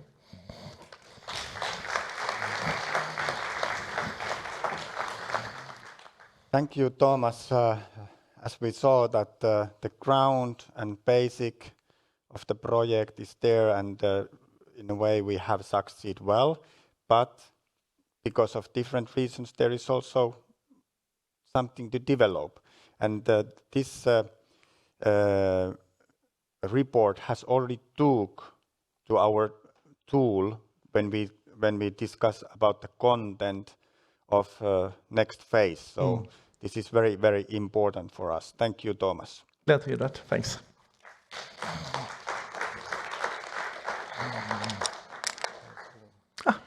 Thank you. Okay, let's discuss more about how project has worked.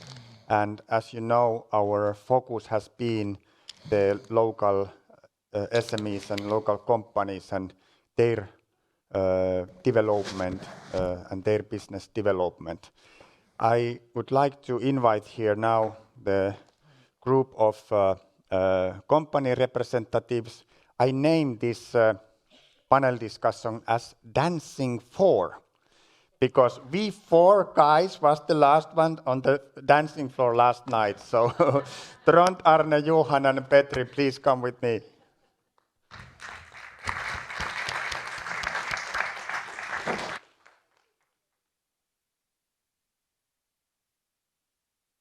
Do you want to dance? Had enough yesterday. Yeah. For next some years. Yeah, you have to save some for the future also. Can't spend all at once. Yeah. For next phase of Visit Arctic Europe. Yeah. Okay, let's start. And I hope that this is going to be interactive.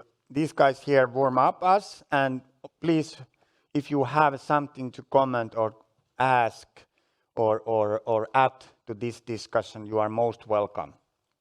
But let's start with the short introduction of yourself and the company you are representing. Petri, would you start? Yes, by all means. Hello to everyone. My name is Petri Saastamoinen, and I'm the Director of Sales for Visit Inari Safaris and Accommodation. And regardless of the name Visit in our company name, we are not a visit organization. We are family-owned company that is producing accommodation and activities year-round in Inari. And we have been operating nearly 40 years already. Started as a one-man show, and now we are employing about 30 people year round and about 40 to 50 people during the highest season. Glad to be over here. Johan Väisänen, Sweden, founder and owner of Explore the North. We have lodges on the Swedish side. I often say in Swedish side in Visit Arctic Europe. We run 5 lodges. We founded the company 2005. Around 500 beds. In winter we are around 150 people. In small villages where we can make a difference. Johan. Trond Arne.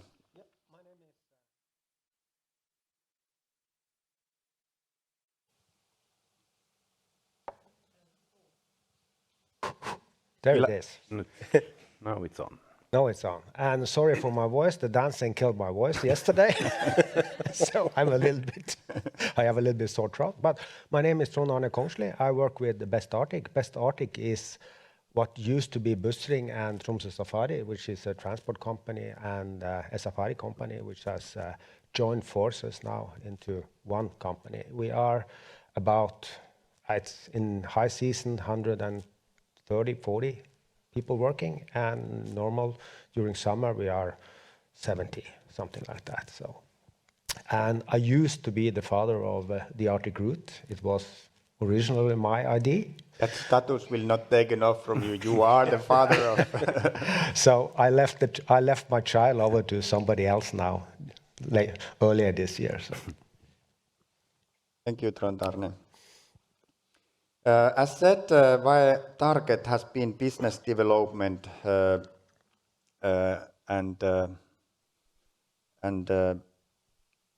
how you have seen, which activities you have seen most relevant from your business development point of view? I can start. I think it's quite a big change is to this whole project, Visit Arctic Europe, to not see borders, to cooperate with other companies to get energy and knowledge, and dare to invest or see what happens to learn from each other.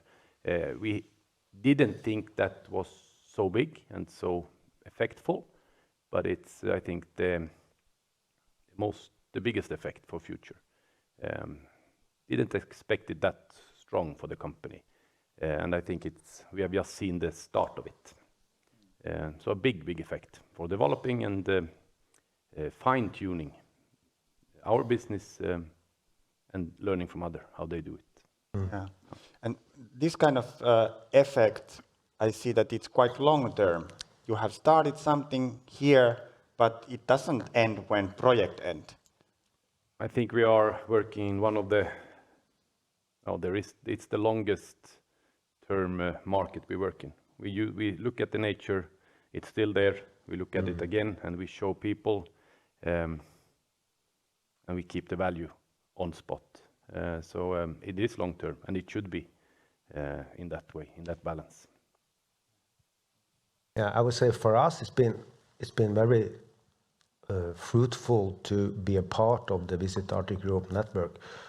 For the same reason as Johan said, but also due to the fact that to get inspiration from what's happening in the other countries, and also to make a network, to make the network grow. And it's essential for what kind of business we are doing, especially with the Arctic route, that we do have a network in the whole area, so that we can sort of discuss and get customers, of course. And another very, what should I say, important issue is the motivation.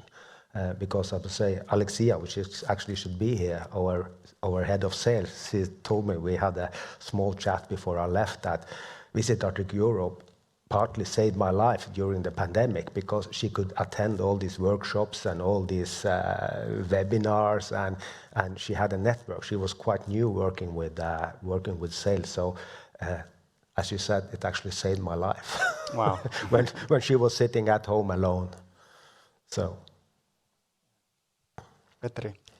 I totally agree with the Johan and Trond Arne that it's the network, that tool to open up new relationship across the borders, and to get more knowledge, to exchange thoughts, develop something new, but not only the knowledge and the information side, but also to find a new cooperative chances to build up new products, to build up new partnerships. And it's totally like you said, Rene, it's something that starts over here, but it can last for decades. So it's really important thing. And I've been partly surprised, but mainly impressed that how strongly the network has been growing. And it was funny to hear about the inspirational speech that how to build up the team and how to build up the trust. This has been a good starting point to build up the trust, because we have been facing each other in the webinars and in the workshops. So it's a really good thing. Yeah. Yeah, this kind of cross-border cooperation, I see that it's now more important than ever. In my weak points, weak moments, I have even described that travel in tourism in general, but this cross-border cooperation, it's like in these times, we can call it peacemaker. Yeah, it's very important. Okay, our selected focus was to concentrate to autumn season, because it's the low season. What we found out, it was the low season in all regions inside the VAE area. How potential, and on the other hand, how difficult you see to develop business in low season, especially in autumn? Anyone want to start? I can start if you don't mind. I don't see it as a problem or difficult at all. If you think the Arctic region where we are located, we have a huge potential in the nature, in the culture, in the service infrastructure that is already there. So we basically have the tools where to build up the products for that season. So all we need is to build it up, ready for the guests, and deliver it to operators and to the markets so they can find it. So I don't see it as a difficult, and I at least feel that there's already a results. I can see the growing demand and more requests and questions about that season. Not necessarily yet the actual sales, but the interest is growing quite heavily over there. So I trust that the project will have effect on that season in the future. On our timeline, if you look at it, the project has been now in 2 phases, and infrastructure, more guests wanting to visit us. So we need to get that basket full, and then the infrastructure question with flights in or less in the fall. So you need to get it. You need to feed the interest, so the guests can access as easy as in winter. So this infrastructure with the bus, your baby, and these things, when that happens, because fall will be a more traveling. People want to see the whole area. And that's the whole projects and the strength. So it's crucial to get the people into the area and show them the whole area. Yeah. I think as well as these two guys that there is a great potential, and we had a nice chat, we and Jan Roger, when we went down from the mountain yesterday, or the fell. It's not a mountain. about what is sort of lacking when it comes to autumn, and we can't believe that autumn is something similar to summer or winter. We have to find another way of presenting products and building products for the autumn, or maybe more for people just being there and relaxing, and not that much pushing activities and canoeing and biking and hiking and all that kind of thing. So I think it's a great opportunity, and I think especially we in Northern Norway, we have a lot to learn from for instance, what you have done in Finland with Ruska, the autumn colors concept, which is nice, I think. And it's also, as Johan said, it's very much about accessibility, because we know that the summer flights go down middle of September and the winter flights start again in November, December. So it's a big issue about accessibility, because we are in a part of the world where we need people to come from long distance into our area. Yeah, you already mentioned some elements, nature and activities there and such things, but do you see other elements? Of course, the northern lights are big attraction in autumn time also, but which kind of other elements we could use to develop? I think the strongest elements we have in this part of the world is our yearly rhythm. We go in for fall, we pick the berries, the smell is different and we enjoy it. So I think we need to... Lifestyle, our lifestyle. Yeah, and it's even very more clear in the fall, you start to prepare for winter. You change your rhythm, you do different things naturally.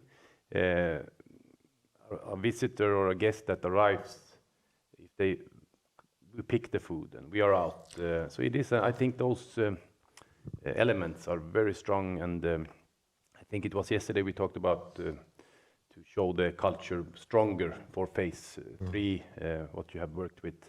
And I think that is the simplicity and yeah, that is, I think, the future for it. Yeah. Petri, do you have something to add on these very good samples? I totally agree that those are important and things that are existing over there. I would add also the light scenery, not only the northern lights, but the changing light when we go towards the polar night. The sun is shining lower from the horizon, so it brings different kinds of shadows to these landscapes, 1,000 shades of blue when we go close to November. So the light scenery, it affects on us naturally. We get on the slower pace, we start to prepare for the winter. But on the travel perspective, you can feel the difference that, okay, this light scenery is relaxing me, slowing down towards winter. So that's something that we could use in the future. Yeah, I totally agree with you. There is a lot of things.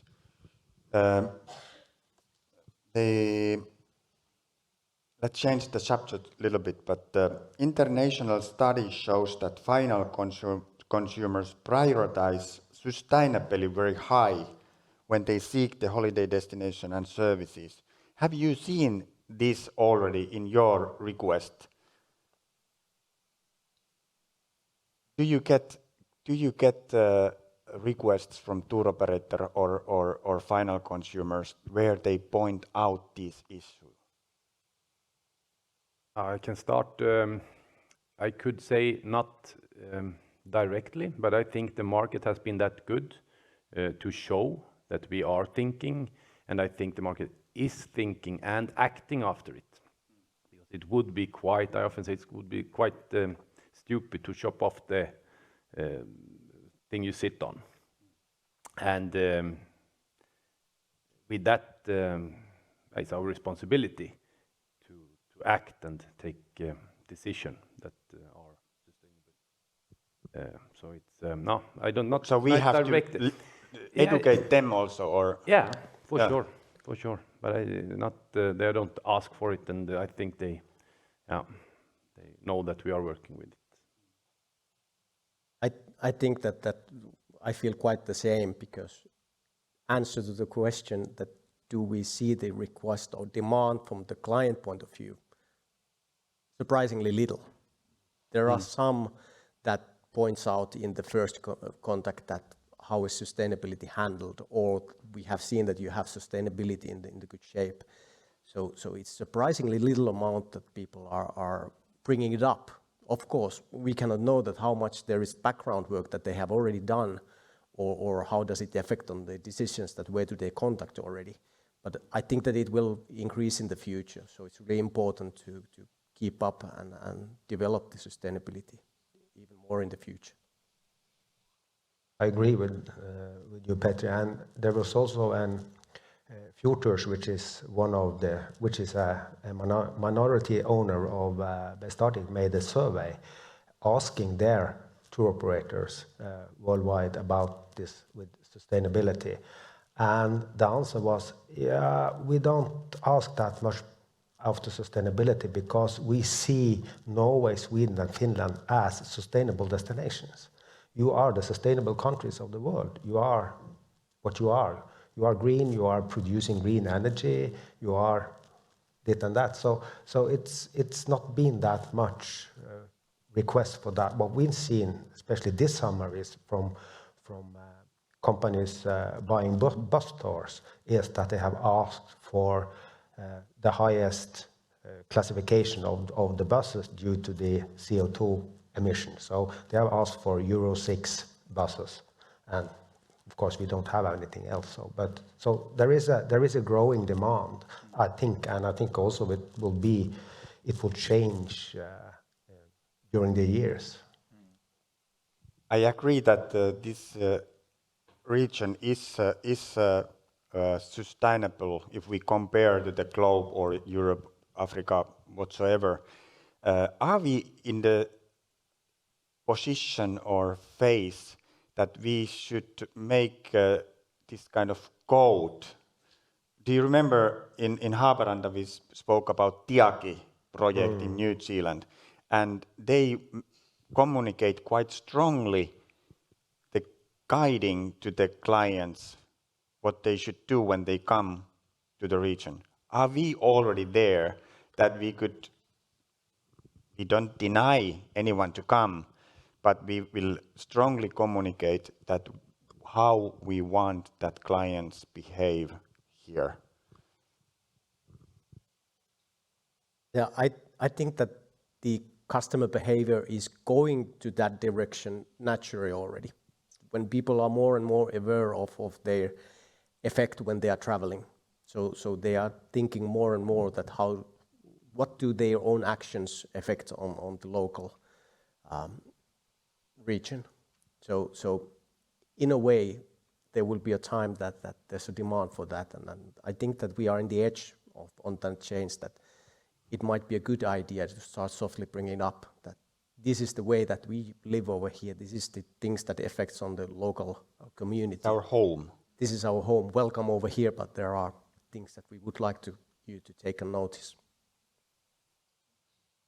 I think in our lifestyle there, it's also natural to think in a holdable way, because normally you don't. Distances are far. You do multiple things when you travel somewhere. We already live it, but it's a very good idea to show it and inform that our logistics are already made to take care of our nature and our spot. So we are already moving in it, but we don't think about it. We're already thinking logistics, always to save fuel because it's far, the fuel prices are high. We always bring someone with us, both for company, but also for earning. And it comes to economics. If you do good logistics in the company, it's a good effect for nature, and it's good and very trustful for the guests. But we need to inform it and we need to show it that it's a natural way of life up in the north. Yeah. But do you have something to add on this? No. Okay.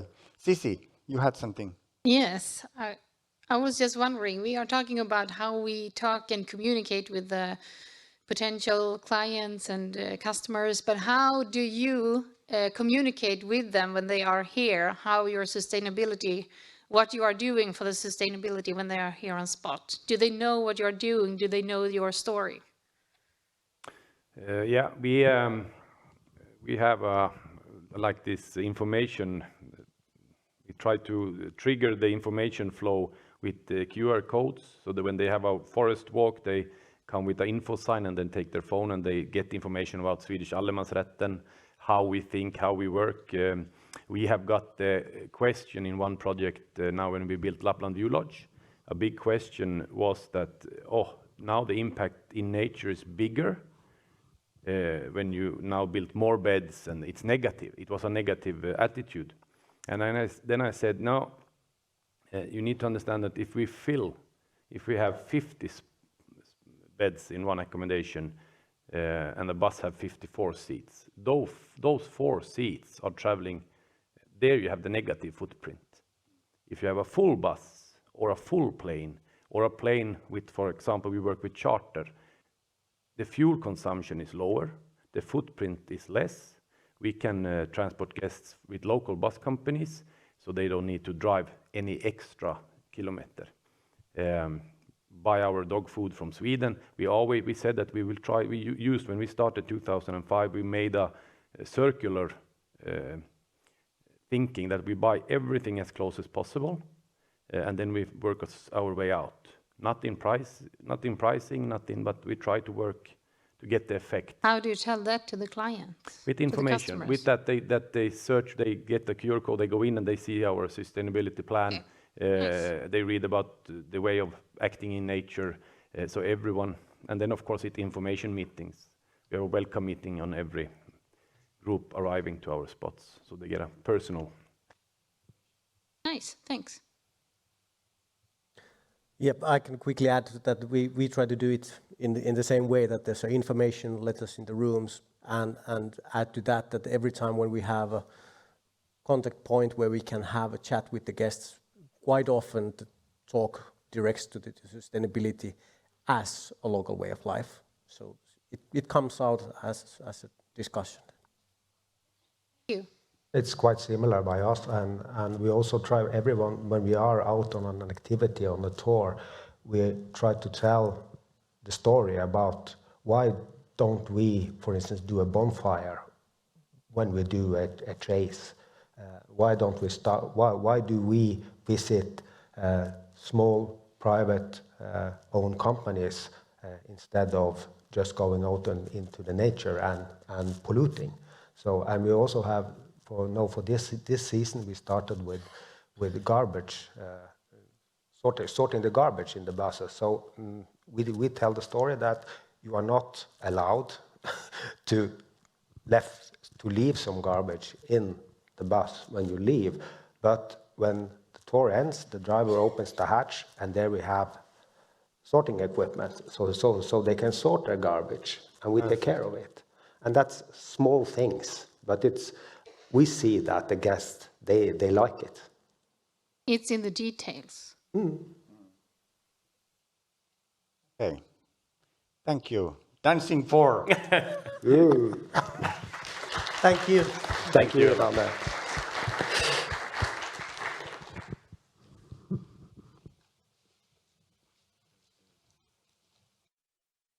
Award from your effort. Okay. Now we go to discuss more about the future. The VAE partners, Trond, Petronella and Nina, will tell our planning about VAE III content. But before that, we will show the video, which part of you at least has already seen. It's the outcome video of VAE II. And there is still not fulfilled information in some part, because we want to wait our commercial results from summer and autumn before we will edit this film to its final form. But please, Sebastian, could you put the video on? And after that, really, partners will tell about VAE III. And this video is also kind of sum up of these 2 days, because we go through there all aspects we have spoke here.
Oh, should we sit?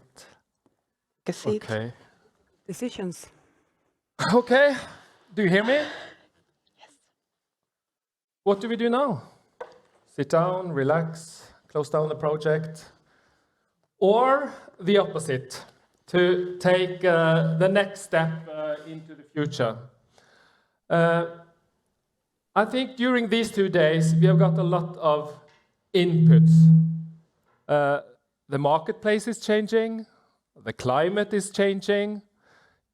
We need to have a stronger focus on sustainability. And we have had a COVID situation, we have the war in Ukraine, and it could be so that we sit down and think that, okay, but no, I really have to be part of the Northern Norway way of thinking, and right now to compete with northern part of Finland, with northern part of Sweden. But what we also have learned is that the marketplace, the customers, they see this region as, in a way, one resort. So I think that when Petter had his speech yesterday and said that, look here, see what we can do if we join forces, that's the answer. And that's also the answer to meet the future. And as you can see here, we believe, and that's because of you, because it's you who has done the work together with the project team. We have some inputs that we really should use now for the next level or the next phase. And one of them is that we have created an Arctic Europe tourism cluster. It's a strong achievement. Okay, we haven't perhaps fully delivered everything. And when we heard, what's his name, Pata? Yeah. This morning, yeah, we have started a process to have more trust to each other, and we have to work with the steps. We have worked quite strongly to establish Visit Arctic Europe as a common travel destination brand. We believe that we need to put more work into how to work with brand development. This has only been a start. We have had this cross-border collaboration experience. This has been discussed during these 2 days. And I think actually that when we ended up with 28 tour operator partners, which has worked more closely with us, they says that they know us now better, they know more of us, more companies to deal with, and we also know them much better. So we believe that we have a very good platform to do something more. But there are some challenges that we need to, if not solve completely, we need to work with them. And I think, Petronella, regarding the challenges. You mentioned Pata, and as we heard him this morning speaking about the dangerous crevasses, I think we also have some crevasses maybe to cross or find a way to go around, or maybe even help each other to climb out of. I don't know.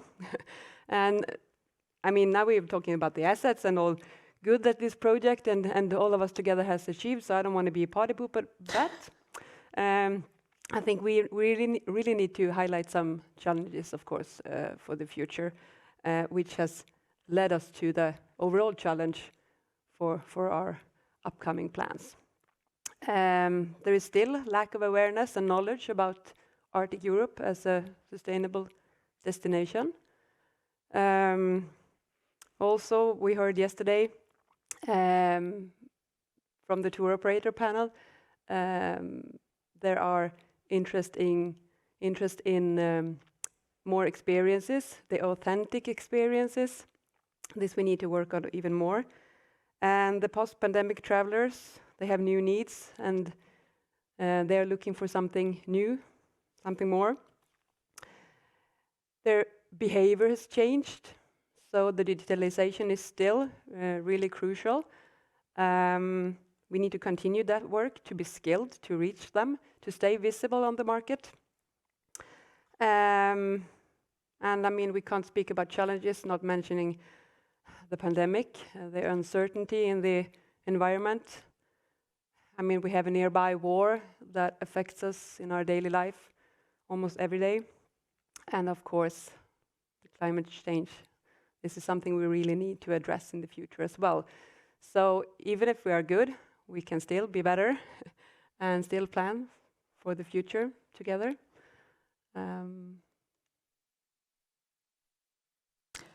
Solution. And yes, we have been planning for a future together as well for quite a while, of course, all through the cooperation in these projects. And as we saw now today, that we have done a lot of things together, learned a lot, achieved a lot. And we see that we have these certain assets and there are the challenges around them. But by using the assets we have, we can solve some of those challenges, or hopefully most of them. So therefore, we do see that there is definitely a need for a next cross-border cooperation in tourism in this area, for a new Interreg Aurora project, hopefully. And for that, the overall goal would be to recover and renew more resilient and regenerative tourism to meet the future expectations for the benefit of both the local society, the visitors, and the tourism industry in this Arctic part of Europe. And that as the big picture. It of course contains a lot of goals inside it, but that's what we've been working on. And some work packages that we have developed to reach this goal. A very brief look at them first, and then I will tell you how everything goes forward from that.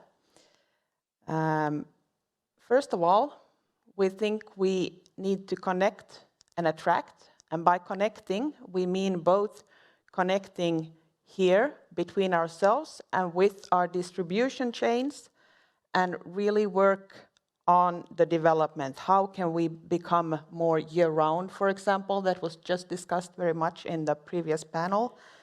How do we become more sustainable? And how can we learn from each other?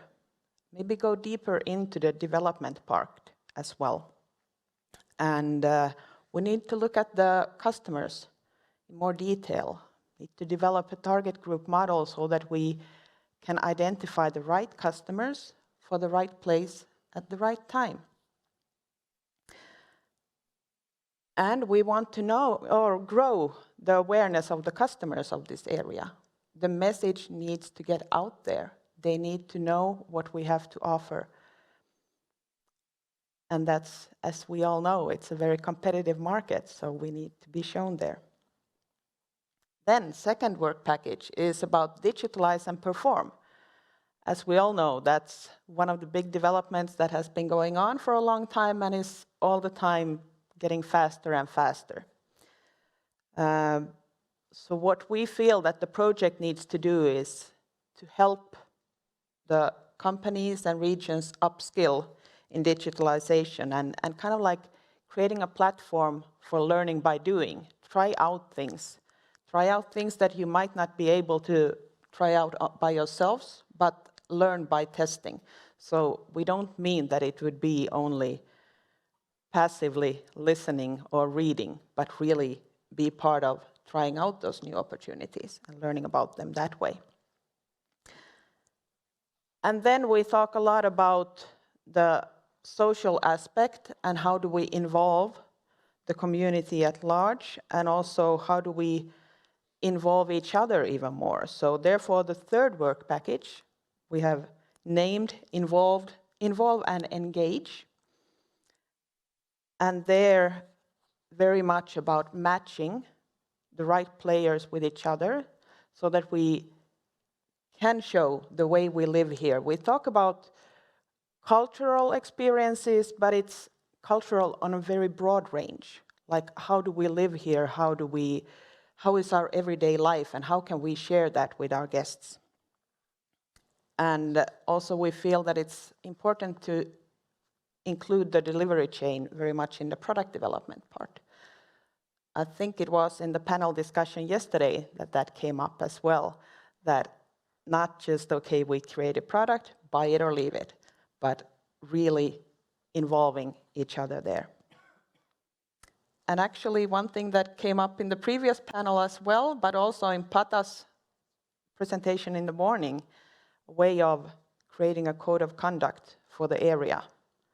In Antarctica, it was that bring back everything you bring there. I'm not convinced if we need to go really that far, at least on all those products, but that's something we need to think about. What is the right code of conduct for our area? Can I add one comment? Yes. You didn't mention it, but we have discussed also that right now it's the marketplace is in a way a difficult place to be because there are so many analyses and some of them are peka, are heading or what it's called in the different directions. So therefore, to work with in-depth market analysis, we believe will be extremely important to meet the future. And when that's said, because in the first phase and second phase, we have worked quite much with tour operator, and we will continue to work with tour operators. But we also have to look into, based on what type of customers we want that should visit us, to find new tour operators, because a lot of things are going on. But we also need to work more directly with the B2C potential and market. So that will probably be a change if/when we are able to. When? Yep. If we listen to Pata, we should say when. Yes. And this is the power hour, isn't it? Yep. Yep. So then, I'm sure the question raises that what happens now? Well, now comes the practical part. We are right now finalizing the application for an Interreg Aurora funded project that will be handed in next week. And as it is planned, it would be a 3-year project, and of course cross-border for this same area. We really see no other option than cross-border cooperation in this area, actually. And the companies, you are the core of what the project is. You are the reason that the project will be needed. So therefore, of course, the companies you are and the destinations, you're all invited. We really hope you will join us on this journey forward as well. We will be in touch with you very shortly about how and on what terms you can join. First, we need to finalize this application to the financiers.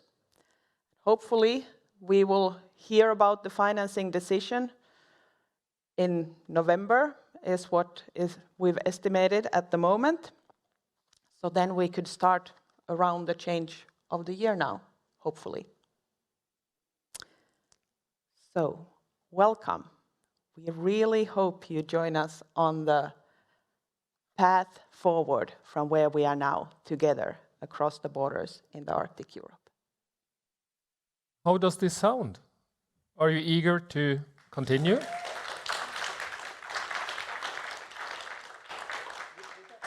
Without recording this, but based on what the partners told here now, how many of you are committed? Huh? Very good. See some hands. Very good. That's a good start. That's the good start. Okay. Thank you, Trond. Thank you, Nina. Thank you, Petronella. And now it's time to thank all of you. Thank you for coming. And I want to thank also our team, Cecilia, Nina, John, Steve, and especially Maikku, who has actually been behind of these arrangements here. Let's try if she will answer and if we can give the applauses to her. She is still sick at home.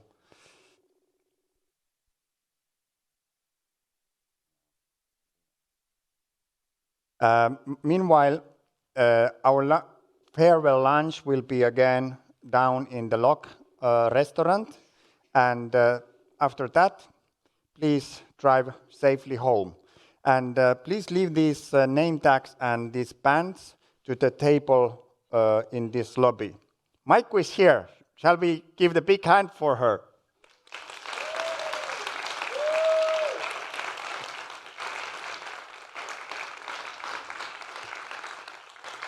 Hope you will get well soon. Bye-bye. Okay, ladies and gentlemen, mission is completed. Let's go home and let's go for VAE III.